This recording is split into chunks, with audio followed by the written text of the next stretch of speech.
کہ گویا عنقریب بجلی ان کی بصارت اچک لے جائے گی۔ جب ذرا کچھ روشنی انہیں محسوس ہوتی ہے تو اس میں کچھ دور چل لیتے ہیں، اور جب ان پر اندھیرا چھا جاتا ہے تو کھڑے ہو جاتے ہیں۔ اللہ چاہتا تو ان کی سماعت اور بصارت بالکل ہی سلب کر لیتا۔ یقیناً وہ ہر چیز پر قادر ہے۔ لوگوں، بندگی اختیار کرو اپنے اس رب کی جو تمہارا اور تم سے پہلے جو لوگ ہو گزرے ان سب کا خالق ہے۔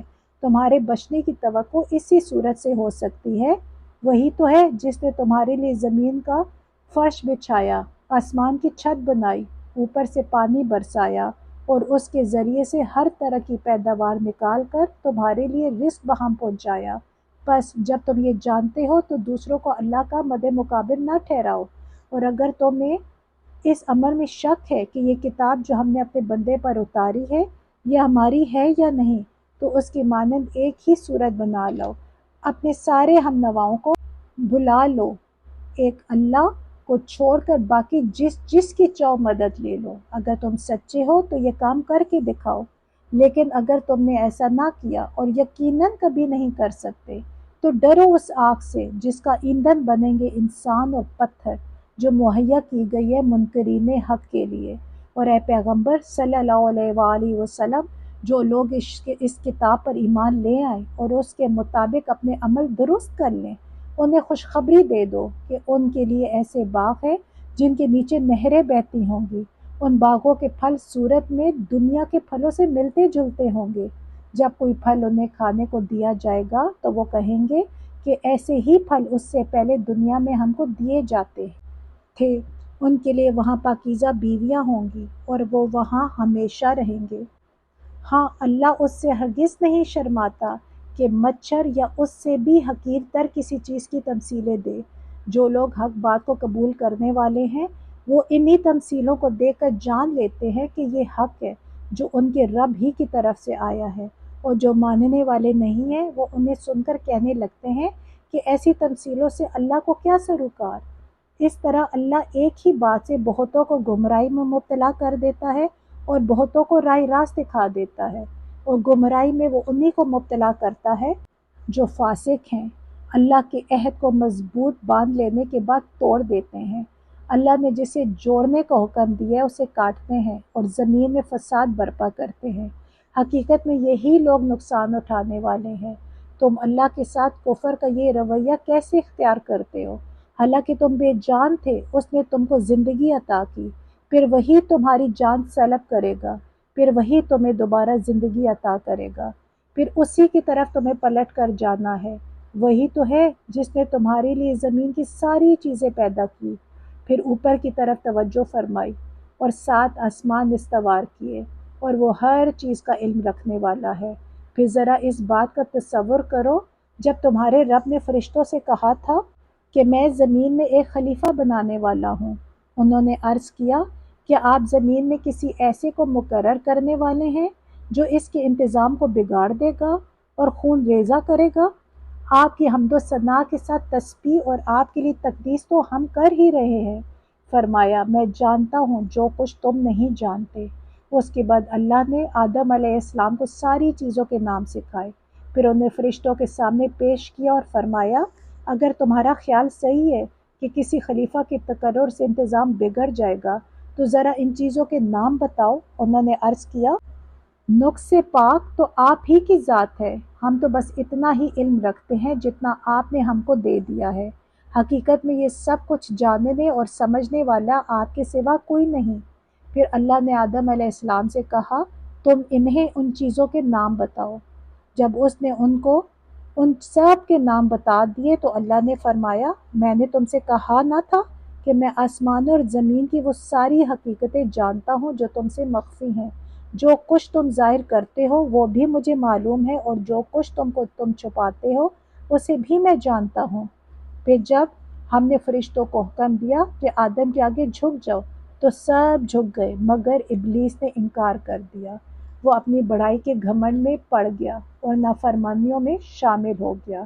پھر ہم نے آدم سے کہا کہ تم اور تمہاری بیوی دونوں جنت میں رہو اور یہاں بے فراغت جو چاہو کھاؤ، مگر اس درخت کا رخ نہ کرنا ورنہ ظالموں میں شمار ہوگے۔ آخر کار شیطان نے ان دونوں کو اس درخت کی ترغیب دے کر ہمارے حکم کی پیروی سے ہٹا دیا اور انہیں اس حالت سے نکلوا کر چھوڑا جس میں وہ تھے۔ ہم نے حکم دیا کہ اب تم سب یہاں سے اتر جاؤ، تم ایک دوسرے کے دشمن ہو اور تمہیں ایک خاص وقت تک زمین میں ٹھہرنا اور وہیں گزر بسر کرنا ہے۔ اس وقت آدم علیہ السلام نے اپنے رب سے چند کلمات سیکھ کر توبہ کی، جس کو اس کے رب نے قبول کیا، کیونکہ وہ بڑا معاف کرنے والا اور رحم فرمانے والا ہے۔ ہم نے کہا کہ تم سب یہاں سے اتر جاؤ، پھر جو میری طرف سے کوئی ہدایت تمہارے پاس پہنچے تو جو لوگ میری اس ہدایت کی پیروی کریں گے ان کے لیے کسی خوف و رنج کا موقع نہ ہوگا، اور جو اس کو قبول کرنے سے انکار کریں گے اور ہماری آیات کو جھٹلائیں گے وہ آگ میں جانے والے لوگ ہیں جہاں وہ ہمیشہ رہیں گے۔ اے بنی اسرائیل، ذرا خیال کرو میری اس نعمت کا جو میں نے تم کو عطا کی تھی۔ میرے ساتھ تمہارا جو عہد تھا اسے تم پورا کرو، تو میرا جو عہد تمہارے ساتھ تھا اسے میں پورا کروں، اور مجھ ہی سے تم ڈرو، اور میں نے جو کتاب بھیجی ہے اس پر ایمان لاؤ۔ یہ اس کتاب کی تائید میں ہے جو تمہارے پاس پہلے سے موجود تھی، لہٰذا سب سے پہلے تم ہی اس کے منکر نہ بن جاؤ۔ تھوڑی قیمت میں میری آیات کو نہ بیچ ڈالو اور میرے غضب سے بچو۔ باطل کا رنگ چڑھا کر حق کو مشتبہ نہ بناؤ اور نہ جانتے بوجھتے حق کو چھپانے کی کوشش کرو۔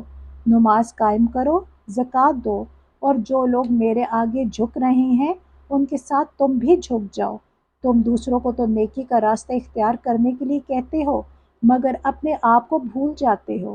حالانکہ تم کتاب کی تلاوت کرتے ہو، کیا تم عقل سے بالکل ہی کام نہیں لیتے؟ صبر اور نماز سے مدد لو۔ بے شک نماز ایک سخت مشکل کام ہے، مگر ان فرما بردار بندوں کے لیے مشکل نہیں ہے جو سمجھتے ہیں کہ آخر کار انہیں اپنے رب سے ملنا اور اسی کی طرف پلٹ کر جانا ہے۔ اے بنی اسرائیل، یاد کرو میری اس نعمت کو جس سے میں نے تمہیں نوازا تھا، اور اس بات کو کہ میں نے تمہیں دنیا کی ساری قوموں پر فضیلت عطا کی تھی، اور ڈرو اس دن سے جب کوئی کسی کے ذرا کام نہ آئے گا، نہ کسی کی طرف سے سفارش قبول ہوگی، نہ کسی کو فدیہ لے کر چھوڑا جائے گا، اور نہ مجرموں کو کہیں سے مدد مل سکے گی۔ یاد کرو وہ وقت جب ہم نے تم کو فرعونیوں کی غلامی سے نجات بخشی، انہوں نے تمہیں سخت عذاب میں مبتلا کر رکھا تھا، تمہارے لڑکوں کو ذبح کرتے تھے اور تمہاری لڑکیوں کو زندہ رہنے دیتے تھے، اور اس حالت میں تمہارے رب کی طرف سے تمہاری بڑی آزمائش تھی۔ یاد کرو وہ وقت جب ہم نے سمندر پھاڑ کر تمہارے لیے راستہ بنایا، پھر اس میں سے تمہیں بخیریت گزروا دیا، پھر وہیں تمہاری آنکھوں کے سامنے فرعونیوں کو غرقاب کیا۔ یاد کرو جب ہم نے موسیٰ علیہ السلام کو 40 شبانہ روز کا قرارداد پر بلایا تو اس کے پیچھے تم بچڑے کو اپنا معبود بنا بیٹھے۔ اس وقت تم نے بڑی زیادتی کی تھی، مگر اس پر بھی ہم نے تمہیں معاف کر دیا کہ شاید اب تم شکر گزار بنو۔ یاد کرو کہ ٹھیک اس وقت جب تم یہ ظلم کر رہے تھے ہم نے موسیٰ علیہ السلام کو کتاب اور فرقان عطا کی تاکہ تم اس کے ذریعے سے سیدھا راستہ پا لو۔ یاد کرو جب موسیٰ علیہ السلام یہ نعمت لیے ہوئے پلٹا تو اس نے اپنی قوم سے کہا کہ لوگو، تم نے بچڑے کو معبود بنا کر اپنے اوپر سخت ظلم کیا ہے، لہٰذا تم لوگ اپنے خالق کے حضور توبہ کرو اور اپنی جانوں کو ہلاک کرو، اسی میں تمہارے خالق کے نزدیک تمہاری بہتری ہے۔ اس وقت تمہارے خالق نے تمہاری توبہ قبول کر لی کہ وہ بڑا معاف کرنے والا اور رحم فرمانے والا ہے۔ یاد کرو جب تم نے موسیٰ علیہ السلام سے کہا تھا کہ ہم تمہارے کہنے کا ہرگز یقین نہ کریں گے جب تک کہ اپنی آنکھوں سے اعلانیہ خدا کو تم سے کلام کرتے نہ دیکھ لیں۔ اس وقت تمہارے دیکھتے دیکھتے ایک زبردست صاعقے نے تم کو آ لیا، تم بے جان ہو کر گر چکے تھے، مگر پھر ہم نے تم کو جلا اٹھایا، شاید کہ اس احسان کے بعد تم شکر گزار بن جاؤ۔ ہم نے تم پر ابر کا سایہ کیا، من و سلوہ کی غذا تمہارے لیے فراہم کی، اور تم سے کہا کہ یہ جو پاک چیزیں ہم نے تمہیں بخشی ہیں انہیں کھاؤ، مگر تمہارے اسلاف نے جو کچھ کیا وہ ہم پر ظلم نہ تھا بلکہ انہوں نے آپ اپنے ہی پر ظلم کیا۔ پھر یاد کرو جب ہم نے کہا تھا کہ یہ بستی جو تمہارے سامنے ہے اس میں داخل ہو جاؤ، اس کی پیداوار جس طرح چاہو مزے سے کھاؤ، مگر بستی کے دروازے میں سجدہ ریز ہوتے ہوئے داخل ہونا اور کہتے جانا حطۃ حطۃ، ہم تمہاری خطاؤں سے درگزر کریں گے اور نیکوکاروں کو مزید فضل و کرم سے نوازیں گے۔ مگر جو بات کہی گئی تھی، ظالموں نے اسے بدل کر کچھ اور کر دیا۔ آخر کار ہم نے ظلم کرنے والوں پر آسمان سے عذاب نازل کیا، یہ سزا تھی ان نافرمانیوں کی جو وہ کر رہے تھے۔ یاد کرو جب موسیٰ علیہ السلام نے اپنی قوم کے لیے پانی کی دعا کی تو ہم نے کہا کہ فلاں چٹان پر اپنا عصا مارو، چنانچہ اس سے 12 چشمے پھوٹ نکلے، اور ہر قبیلے نے جان لیا کہ کون سی جگہ اس کے پانی لینے کی ہے۔ اس وقت یہ ہدایت کر دی گئی تھی کہ اللہ کا دیا ہوا رزق کھاؤ پیو اور زمین میں فساد نہ پھیلاتے پھرو۔ یاد کرو جب تم نے کہا تھا کہ اے موسیٰ علیہ السلام، ہم ایک ہی طرح کے کھانے پر صبر نہیں کر سکتے، اپنے رب سے دعا کرو کہ ہمارے لیے زمین کی پیداوار، ساگ، ترکاری، کھیرا، ککڑی، گھیوں، لہسن، پیاز، دال وغیرہ پیدا کرے۔ تو موسیٰ علیہ السلام نے کہا، کیا ایک بہتر چیز کی بجائے تم ادنیٰ درجے کی چیزیں لینا چاہتے ہو؟ اچھا، کسی شہری آبادی میں جا رہو، جو کچھ تم مانگتے ہو وہاں مل جائے گا۔ آخر کار نوبت یہاں تک پہنچی کہ ذلت اور خواری اور پستی اور بدحالی ان پر مسلط ہو گئی اور وہ اللہ کے غضب میں گھر گئے۔ یہ نتیجہ تھا اس کا کہ وہ اللہ کی آیات سے کفر کرنے لگے اور پیغمبروں کو ناحق قتل کرنے لگے۔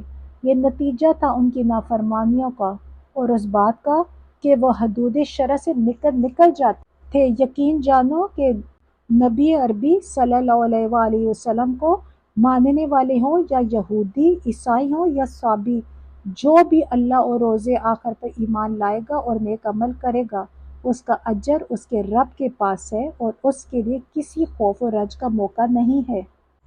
یاد کرو وہ وقت جب ہم نے طور کو تم پر اٹھا کر تم سے پختہ عہد لیا تھا اور کہا تھا کہ جو کتاب ہم تمہیں دے رہے ہیں اسے مضبوطی کے ساتھ تھامنا اور جو احکام و ہدایات اس میں درج ہیں انہیں یاد رکھنا۔ اسی ذریعے سے توقع کی جا سکتی ہے کہ تم تقویٰ کی روش پر چل سکو گے، مگر اس کے بعد تم اپنے عہد سے پھر گئے۔ اس پر بھی اللہ کے فضل اور اس کی رحمت نے تمہارا ساتھ نہ چھوڑا، ورنہ تم کبھی کے تباہ ہو چکے ہوتے۔ پھر تمہیں اپنی قوم کے ان لوگوں کا قصہ تو معلوم ہی ہے جنہوں نے سبت کا قانون توڑا تھا۔ ہم نے انہیں کہہ دیا کہ بندر بن جاؤ اور اس حال میں رہو کہ ہر طرف سے تم پر دھتکار پھٹکار پڑے۔ اس طرح ہم نے ان کے انجام کو اس زمانے کے لوگوں اور بعد کی آنے والی نسلوں کے لیے عبرت اور ڈرنے والوں کے لیے نصیحت بنا کر چھوڑا۔ پھر وہ واقعہ یاد کرو جب موسیٰ علیہ السلام نے اپنی قوم سے کہا کہ اللہ تمہیں ایک گائے ذبح کرنے کا حکم دیتا ہے۔ کہنے لگے، کیا تم ہم سے مذاق کرتے ہو؟ موسیٰ علیہ السلام نے کہا، میں اس سے خدا کی پناہ مانگتا ہوں کہ جاہلوں کی سی باتیں کروں۔ بولے، اچھا، اپنے رب سے درخواست کرو کہ وہ ہمیں اس گائے کی کچھ تفصیل بتائے۔ موسیٰ علیہ السلام نے کہا، اللہ کا ارشاد ہے کہ وہ ایسی گائے ہونی چاہیے جو نہ بوڑھی ہو نہ بچیا، بلکہ اوسط عمر کی ہو، لہٰذا جو حکم دیا جاتا ہے اس کی تعمیل کرو۔ پھر کہنے لگے، اپنے رب سے یہ اور پوچھ دو کہ اس کا رنگ کیسا ہو۔ موسیٰ علیہ السلام نے کہا، وہ فرماتا ہے زرد رنگ کی گائے ہونی چاہیے جس کا رنگ ایسا شوخ ہو کہ دیکھنے والوں کا جی خوش ہو جائے۔ پھر بولے، اپنے رب سے صاف صاف پوچھ کر بتاؤ کیسی گائے مطلوب ہے، ہمیں اس کا تعین میں اشتباہ ہو گیا ہے، اللہ نے چاہا تو ہم اس کو پتہ پا لیں گے۔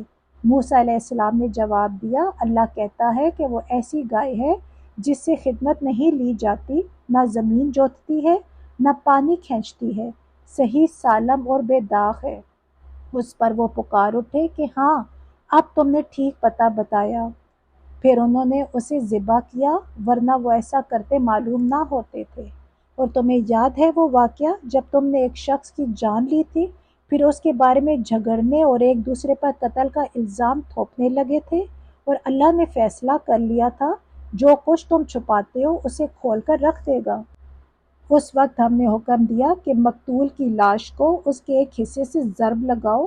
دیکھو اس طرح اللہ مردوں کو زندگی بخشتا ہے اور تمہیں اپنی نشانیاں دکھاتا ہے تاکہ تم سمجھو، مگر ایسی نشانیاں دیکھنے کے بعد بھی آخرکار تمہارے دل سخت ہو گئے